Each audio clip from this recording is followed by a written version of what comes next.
Si François Bayrou pensait pouvoir faire passer son rétropédalage en douce, c'est raté. Le voilà donc en pleine tourmente après avoir retourné sa veste sur la retraite à 62 ans. Autrefois, fervent défenseur du maintien de l'âge légal à 62 ans, le voilà donc qui change son fusil d'épaule sous prétexte des réalités économiques. Mais qui peut encore croire à ces discours alambiqués?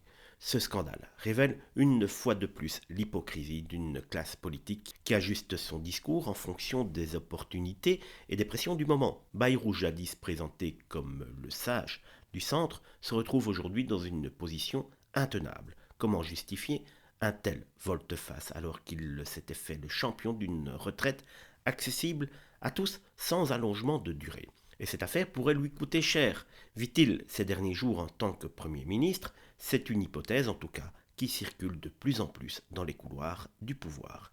Emmanuel Macron, qui a déjà un pied dans la campagne de 2027, pas pour lui, on le sait, mais pour d'autres, ne peut pas se permettre de garder un Premier ministre en pleine tempête médiatique. Une erreur stratégique de Bayrou qui risque de lui exploser en plein visage. Les Français, déjà excédés par les réformes successives et les promesses non tenues, ne sont pas dupes. Les sondages montrent une défiance croissante vis-à-vis de cette classe politique qui ne semble plus gouverner que pour elle-même.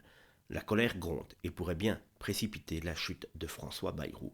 Alors, va-t-il tenir ou être sacrifié sur l'autel du pragmatisme électoral? Son avenir semble suspendu aux prochains jours. Une chose est sûre, cette trahison sur les retraites ne sera pas oubliée de sitôt.